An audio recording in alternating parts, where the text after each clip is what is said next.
నమస్తే, welcome to next Zee News. ఈనాటి వార్తా విశేషాలు. ప్రతి న్యాయవాది మారుతున్న కాలానికి అనుగుణంగా వృత్తి విలువల్ని పాటిస్తూ ముందుకు వెళ్లాలని సుప్రీంకోర్టు న్యాయమూర్తి జస్టిస్ పిఎస్ నరసింహ అన్నారు.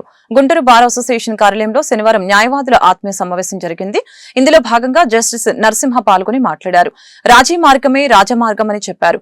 కక్షిదారుల సమస్యల్ని రాజీ చేయడానికి న్యాయవాదులు కృషి చేయాలని ఆకాంక్షించారు.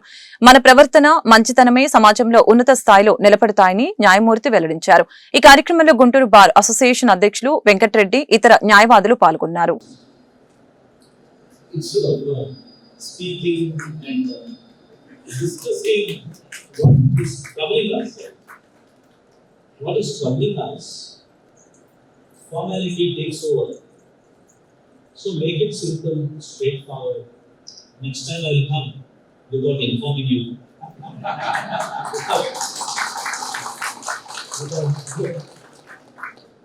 Telling of course, my colleagues will always know.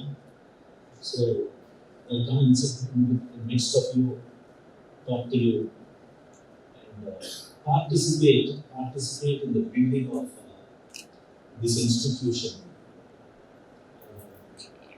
I recently had read Bhagavad Gita, but one portion which I missed out earlier struck me very strongly,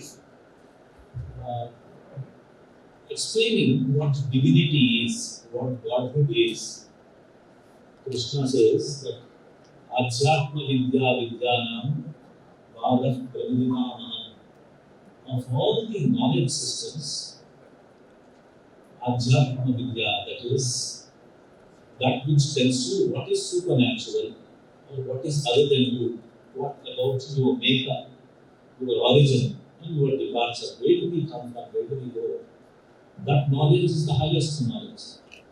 But that's not very important. That everybody says. The later portion says, Vadah Praviditamaham. This is where the God is saying, Vadah is in Indian logic systems. Vadah means a particular type of argument, underline one particular type of argument. So our logic science identifies 17 methods by which an argument can be raised, of which only one argument is supposed to be a correct argument, which is called a Vada. So he is identifying, saying, I am as a Lord, he is nothing but this Vada. Do you understand the depth of the statement? It is about us as lawyers. He is saying, I am as Godhood, identify me as the best argument. Tirumala శ్రీవారిని మంత్రి కొల్లు రవీంద్ర దర్శించుకున్నారు. ఈ సందర్భంగా ఆయన మీడియాతో మాట్లాడారు. వర్షాలతో నదులు పొంగి పొర్లుతున్నాయని తెలిపారు. CM Chandrababu, deputy CM Pawan Kalyan కి శ్రీవారి ఆశీస్సులుంటాయని పేర్కొన్నారు. రాష్ట్రానికి భారీ పరిశ్రమలు వస్తున్నాయని తెలిపారు. అన్ని సక్రమంగా జరగాలని శ్రీవారిని ప్రార్థించినట్లు వెల్లడించారు. డాక్టర్ బాలకృష్ణ గురూజీ గారితో, అలాగే వినయ్ గురూజీ గారితో కలిసి, అలాగే చిత్తూరు శాసనసభ్యులు జగన్మోహన్ గారితో కలిసి ఈరోజు స్వామివారి దర్శనం చేసుకోవడం జరిగింది. మరి అందరూ కూడా సుఖ సంతోషాలతో ఉండాలని, పంటలు బాగా పండాలని, అందరూ కూడా ఆనందంగా ఉండాలని స్వామివారిని కోరుకోవడం జరిగింది. తప్పకుండా వారి ఆశీస్సులతో ఈరోజు రాష్ట్ర ముఖ్యమంత్రి చంద్రబాబు నాయుడు గారు, అలాగే ఉప ముఖ్యమంత్రి వర్యులు పవన్ కళ్యాణ్ గారు, రాష్ట్ర ప్రభుత్వ యంత్రాంగం మొత్తం కూడా రాష్ట్రాన్ని అన్ని విధాలు కూడా ముందుకు తీసుకెళ్తాం జరుగుతుంది. ఇవాళ చక్కగా వర్షాలు కూడా అద్భుతంగా, నదులన్నీ కూడా పొంగి పొర్లుతూ ఉన్నాయి. తప్పకుండా రాబోయేది మంచి కాలం మన రాష్ట్రానికి ముందుంది. ఇవాళ పరిశ్రమలు కూడా పెద్ద ఎత్తున మరి ఇన్వెస్ట్ చేయడానికి రాష్ట్రానికి కూడా వస్తూ ఉన్నారు. అవన్నీ కూడా సక్రమంగా జరగాలని, ఆ భగవంతుడి ఆశీస్సులు కలగాలని చెప్పి కోరుకుంటూ మరొకసారి అందరికీ ధన్యవాదాలు. అచ్యుతాపురం సెస్ బాధితులకి వైఎస్ఆర్సీపీ ఆర్థిక సాయం ప్రకటించింది. మృతుల కుటుంబాలకి 5 లక్షలు, గాయపడ్డ వారికి ₹1,00,000 చొప్పున ఆర్థిక సాయం అందిస్తామని మాజీ మంత్రి బొత్స సత్యనారాయణ వెల్లడించారు. శనివారం ఆయన మీడియాతో మాట్లాడారు.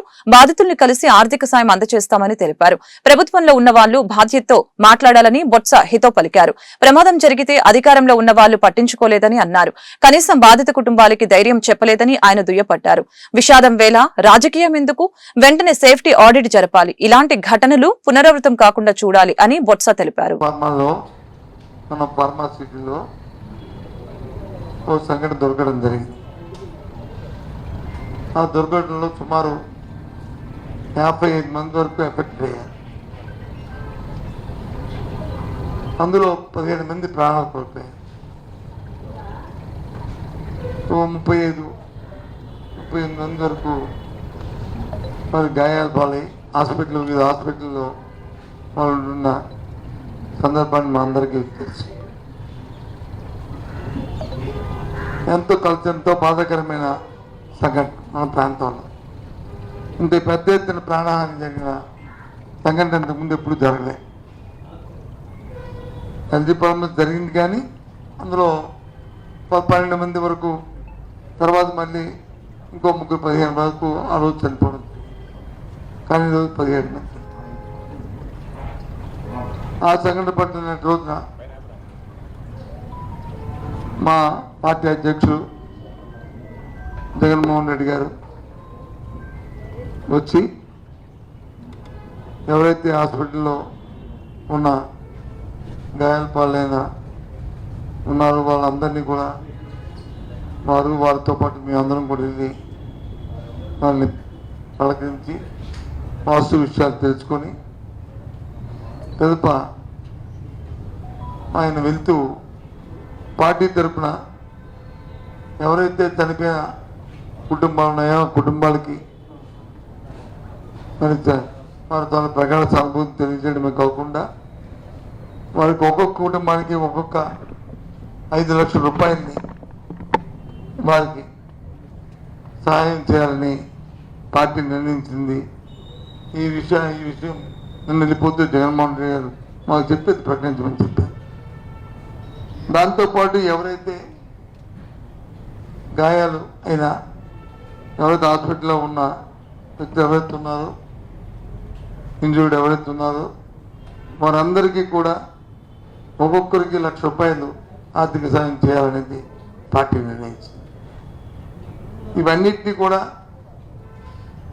మా పార్టీ ఆయా ప్రాంతాల్లో ఉన్న మా పార్టీ నాయకులు పెద్దలు ప్రత్యక్షంగా వెళ్ళి వారికి ప్రత్యేకంగా కలిసి మరి జగన్మోహన్ రెడ్డి గారి తాలూకా మాటగా వారికి చెప్పి వాళ్ళకి అందరికీ మా సానుభూతి తెలియజేసి వారికి ఆర్థిక సాయం మా చేతితో ఇవ్వాలనేది పార్టీ నిర్ణయాన్ని మీ ద్వారా తెలియజేస్తుంది. మాచర్ల మాజీ ఎమ్మెల్యే పిన్నెల్లి రామకృష్ణారెడ్డి జైలు నుంచి విడుదలయ్యారు. రెంటచింతల కారంపూడిలో నమోదైన కేసులో బెయిల్ రావడంతో ఆయన శనివారం ఉదయం జైలు నుంచి బయటకొచ్చారు. పిన్నెల్లి బయటకొస్తున్న నేపథ్యంలో వైఎస్ఆర్సీపీ నేతలు ఆయనకు స్వాగతం పలికారు. ఈ సందర్భంగా మాజీ మంత్రి కాకాని గోవర్ధన్ రెడ్డి మీడియాతో మాట్లాడారు. హైకోర్టు ఉత్తర్వుల మేరకు పిన్నెల్లి రామకృష్ణారెడ్డిని విడుదల చేశారు. ప్రజలకు సంబంధించిన వ్యక్తిపై వివిధ కేసులు పెట్టి ఇబ్బందులు పెట్టారు. వరుసగా 4 సార్లు ఆయన మాచర్ల నుంచి విజయం సాధించారు.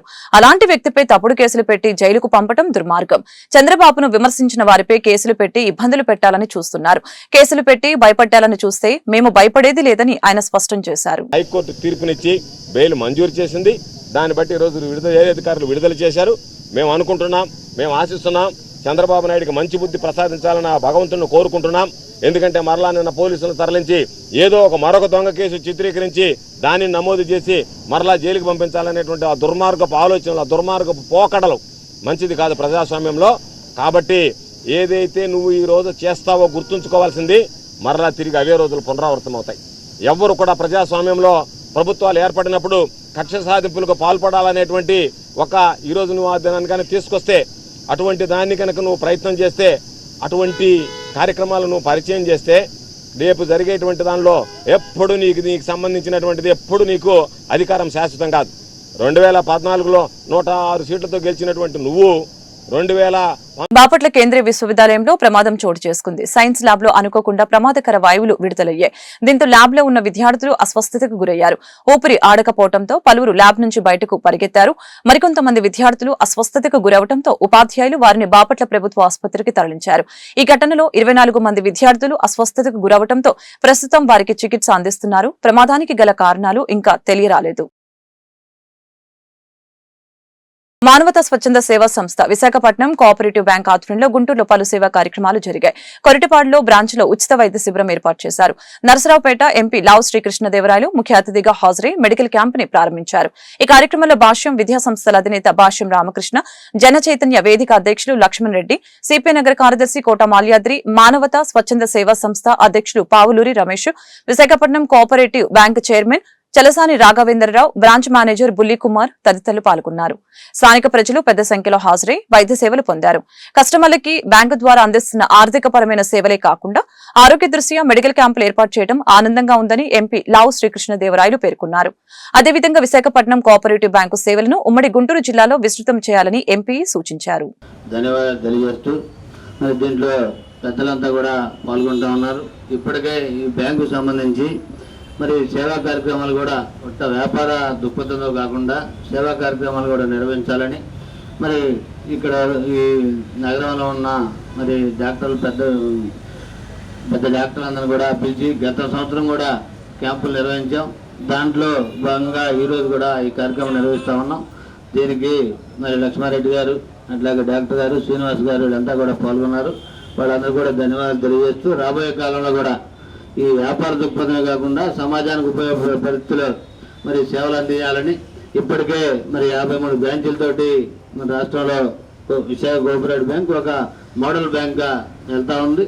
దీంట్లో మరి ఖాతాదారులందరూ కూడా కొత్త వ్యాపారమే కాకుండా వాళ్ళ ఆరోగ్యానికి సంబంధించి కూడా రకరకాలుగా స్కీములు పెట్టి ముందుకు వెళ్తూ ఉన్నారు. దానికి సంబంధించి మరి పిల్లలు ఎవరైతే ఖాతాదారులు ఉన్నారో వాళ్ళ పిల్లలు కూడా మరి చదువుకున్న మెరిట్కి సంబంధించి కూడా అవార్డులు కూడా ఇస్తూ ఈ బ్యాంకు ముందుకెళ్తా ఉంది. ఏదైనప్పుడు కూడా వ్యాపార దృక్పథం కాకుండా మరి ఖాతాదారులందరూ కూడా వైద్యాన్ని కూడా అందించాలనే పేరుతో ఈరోజు జరుగుతున్న ఈ కార్యక్రమాల్లో పాల్గొన్న అందరూ కూడా ధన్యవాదాలు తెలియజేస్తూ మేనేజర్ గారు కూడా డయాస్ మీద రావాల్సింది. దేశంలో 144 కోట్ల జనాభా ఉన్న ఈ సమాజంలో అందరికీ ఆరోగ్యం అందించడం అనేది ఈ ప్రభుత్వాల యొక్క బాధ్యతగా భావించాలి. ఏదైతే సేవల రంగాల్లో ఉండాలో విద్య కానీ వైద్యం కానీ ఈ రెండింటినీ సేవా రంగం నుంచి తప్పించి వ్యాపార రంగంలోకి మార్చి కార్పొరేటీకరణ చేసి అత్యధిక డబ్బు ఖర్చు పెట్టిన వాళ్ళకు మాత్రమే విద్యా వైద్యం లభించే విధంగా రూపాంతరం చెందింది. దీన్ని మనం మార్చాలి. మీరు ఇంగ్లాండ్ తీసుకుంటే బాగా పారిశ్రామిక దేశమైనా కూడా అభివృద్ధి చెందిన దేశంగా మారినా కూడా అక్కడ వైద్యం అనేది అందరికీ ఉచితంగా లభించే పరిస్థితి. అట్లే నార్వే, స్వీడన్, డెన్మార్క్, ఫిన్లాండ్ లాంటి దేశాల్లో కూడా ఉచితంగా వైద్యం లభిస్తుంది. కానీ మన దేశంలో ఆ పరిస్థితి కనపడుతుంది. దాదాపు సగం మంది పేషెంట్లు ప్రైవేట్ ఆసుపత్రులకి వెళుతున్న పరిస్థితి. మనకి ఇక్కడ మంగళగిరి దగ్గర ఒక వరం ఏర్పడింది. ఆ వైద్య రంగంలో వచ్చిన వరం ఏంటంటే all India institute of medical sciences 10 రూపాయలు ఫీజుతో అవుట్ పేషెంట్ని తీసుకుంటున్నారు. రోజుకు 2000 మంది వస్తున్నారు. 40 డిపార్ట్మెంట్ పనిచేస్తున్నారు. కొన్ని లక్షల మందికి ఇప్పటి వరకు ట్రీట్మెంట్ ఇచ్చారు. మొత్తం మెడికల్ టెస్టుల్లో మార్కెట్లో కన్నా సగం ధర కన్నా తక్కువ ధరకి అక్కడ ట్రీట్మెంట్ జరుగుతాం. అలాంటివి ప్రతి జిల్లాకు ఒకటి రాగలిగితే ఆంధ్రప్రదేశ్లో అందరికీ వైద్యం, ఆధునిక వైద్యం, మంచి వైద్యం లభించే అవకాశం. ఈరోజు మానవత లాంటి సంస్థలు కానీ, విశాఖ కోఆపరేటివ్ బ్యాంక్ కానీ, లేక మన కొరిటాల ఇందిరా శేషగిరిరావు చారిటబుల్ ట్రస్ట్ లాంటివి కానీ ఎక్కువ ముందు. విజయవాడలో ఈ నెల 28వ తేదీన జరిగే భూ బాధితుల రాష్ట్ర సదస్సుని జయప్రదం చేయాలని సిపిఐ జిల్లా కార్యదర్శి జంగాల అజయ్ కుమార్ పిలుపునిచ్చారు. వైసీపీ పాలనలో జరిగిన భూ అక్రమ లావాదేవీలని రద్దు చేయాలని డిమాండ్ చేశారు. అలాగే పేదల ఆక్రమణలో ఉన్న భూములకి, ఇళ్ల స్థలాలకి పట్టాలివ్వాలని రాష్ట్ర ప్రభుత్వానికి విజ్ఞప్తి చేశారు. కొత్తపేట సిపిఐ జిల్లా కార్యాలయంలో శనివారం ఏర్పాటు చేసిన మీడియా సమావేశంలో రాష్ట్ర సదస్సుకి సంబంధించిన పోస్టర్ ని పార్టీ నేతలు ఆవిష్కరించారు. ఈ సందర్భంగా జంగాల అజయ్ కుమార్, కోట మాల్యాద్రి మాట్లాడారు. సెప్టెంబర్ 1వ తేదీ నుంచి 6వ తేదీ వరకు నిత్యావసర వస్తువులు అధిక ధరలు నిరసనగా ఆందోళన కార్యక్రమం నిర్వహిస్తామని తెలిపారు. అచ్యుతాపురం ఫార్మా కంపెనీలో జరిగిన దుర్ఘటన నేపథ్యంలో భవిష్యత్తులో ఇలాంటి ఘటనలు పునరావృతం కాకుండా చర్యలు తీసుకోవాలని అన్నారు. ఈ సమావేశంలో ఏఐటియుసి జిల్లా ప్రధాన కార్యదర్శి మేడా హనుమంతరావు, భవన నిర్మాణ కార్మిక సంఘం రాష్ట్ర అధ్యక్షులు పుప్పాల సత్యనారాయణ, ఏఏఎస్ఎఫ్ జిల్లా ప్రధాన కార్యదర్శి బందెల నాజర్జీ, ఏఐవైఎఫ్ఎఫ్ జిల్లా ప్రధాన కార్యదర్శి షేక్ వలీ, అధ్యక్షులు జంగాల చైతన్య తదితరులు పాల్గొన్నారు. నమస్కారం. ఆంధ్రప్రదేశ్లో భూదందాలు రోజు రోజుకి ఎక్కువ అవుతూ ఉన్నాయి. రాష్ట్ర వ్యాప్తంగా గత గవర్నమెంట్లో ఉన్నటువంటి మంత్రులుగా ఉన్నటువంటి వాళ్ళు, ఎమ్మెల్యేలుగా ఉన్నటువంటి వాళ్ళు అనేక మంది భూదందాలకు పాల్పడినట్టుగా స్పష్టమైన ఆధారాలతోటి ఈ రోజున కనబడుతూ ఉంది. వీరిని కఠినంగా శిక్షించడంతో పాటు ఆ భూముల్ని ప్రభుత్వం స్వాధీనం చేసుకోవాలని సిపిఐగా డిమాండ్ చేస్తూ, అదేవిధంగా రాష్ట్రంలో 20 సంవత్సరాల నుంచి 30 సంవత్సరాల నుంచి 15 సంవత్సరాల నుంచి భూ పోరాటాల ద్వారా ఆక్రమించి నివసిస్తున్నటువంటి నిరుపేదలకి ఇళ్ల పట్టాలు ఇవ్వాలని కోరుతూ ఈ నెల 28వ తేదీన విజయవాడ దాసరి భవన్లో భారీ సదస్సుని, రాష్ట్ర స్థాయి సదస్సుని సిపిఐగా నిర్వహిస్తూ ఉన్నాం. దానికి అన్ని ప్రాంతాల నుంచి కార్యకర్తలు, నాయకులు కూడా తరలి వెళ్తూ ఉన్నారు. ప్రభుత్వం కూడా మేనమేషాలు లెక్కేయకుండా త్వరితగతిన ప్రభుత్వ భూముల్ని ప్రభుత్వపరం అయ్యేందుకు తగిన చర్యలు తీసుకోవాలని డిమాండ్ చేస్తూ ఉన్నాం. ఇక రెండో అంశం, సెప్టెంబరు 1, 2, 3 తేదీల్లో దేశవ్యాప్తంగా నరేంద్ర మోడీ అధికారంలోకి వచ్చిన తర్వాత ఆకాశం ఎత్తున ఎదిగినటువంటి ధరల్ని అందుకోలేక కనీసం 2 పూట్ల తిండి కూడా తినటానికి ఇబ్బంది పడుతున్న దశలో సెప్టెంబరు 1 నుంచి 6వ తేదీ వరకు ప్రచారాందోళన కార్యక్రమంతో పాటు చివరి రోజు 6వ తేదీన కలెక్టర్ కార్యాలయం వద్ద భారీ ధర్నా కార్యక్రమాన్ని నిర్వహించబోతూ ఉన్నాం. ఇది ప్రజల ఆకలి తీర్చమని ప్రభుత్వాలపైన ఒత్తిడి చేసేటటువంటి ధర్నా. ఇది పెట్రోల్, డీజిల్, వంట గ్యాస్ ధరలు విపరీతంగా పెంచుతున్నటువంటి ఈ ప్రముఖ పారిశ్రామికవేత్త గుంటూరు పశ్చిమ ఎమ్మెల్యే గల్లా మాధవి భర్త గల్లా రామచంద్రరావు జన్మదిన వేడుకలు గుంటూరు నగరంలో ఘనంగా జరిగాయి. ఈ సందర్భంగా టీడీపీ శ్రేణులు పలు సేవా కార్యక్రమాలు నిర్వహించారు. ఈ వేడుకల్లో భాగంగా స్థానిక 20వ డివిజన్ టీడీపీ నాయకులు షేక్ ఇలియాస్ ఆధ్వర్యంలో నల్లచెరువు 19 లైన్ మెయిన్ రోడ్ లో ఏర్పాటు చేసిన రామచంద్రరావు బర్త్డే కేక్ ని టీడీపీ రాష్ట్ర కార్యదర్శి ముత్తినేని రాజేష్, షేక్ మహమ్మద్ రఫీ రబానీతో కలిసి కట్ చేసి పార్టీ శ్రేణులతో ఆనందాన్ని పంచుకున్నారు. అదేవిధంగా నల్లచెరువు మదర్సాలో ప్రత్యేక దువా కార్యక్రమం నిర్వహించారు. అనంతరం మదర్సా విద్యార్థులకి డిన్నర్ ఏర్పాటు చేశారు. ఈ మేరకు రాజేష్, మహమ్మద్ రఫీ మీడియాతో మాట్లాడారు. గల్లా రామచంద్రరావుకి జన్మదిన శుభాకాంక్షలు తెలిపారు. ఆయన నిండు నూరేళ్లు ఆయురారోగ్యాలతో పాటు అష్టైశ్వర్యాలతో తులుతూగాలని ఆకాంక్షించారు. అలాగే వ్యాపార రంగంతో పాటు రాజకీయ రంగంలో ఉన్నతంగా రాణించాలని అభిలాషించారు. కార్యక్రమంలో టీడీపీ నాయకులు బీడింగ్ సుబానీ, టెంట్ హౌస్ బాబు, సయ్యద్ ఆదాం షా, తన్నీరు కృష్ణ, బాలకృష్ణ, రాళ్లబండి రామరాజు, రహీం తదితరులు పాల్గొన్నారు.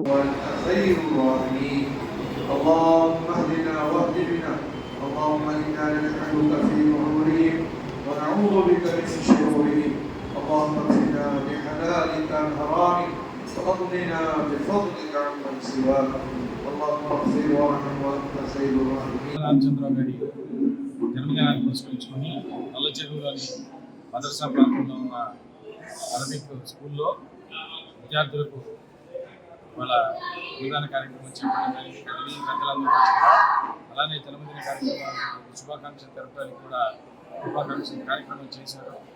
గల్లా రామచంద్రరావు గారు చిన్న స్థాయి నుండి ప్రముఖ పారిశ్రామికవేత్తగా అయింది.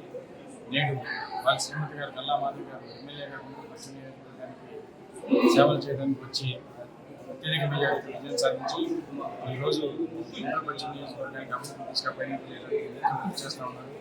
వారికి వారి కుటుంబానికి అలా సహకరించి భవిష్యత్తులో మరింతగా అన్ని రంగాల్లో కూడా వారు వృద్ధి చెందాలని చెప్పి అందరం కూడా మనసారా చెప్పుకుంటున్నాం.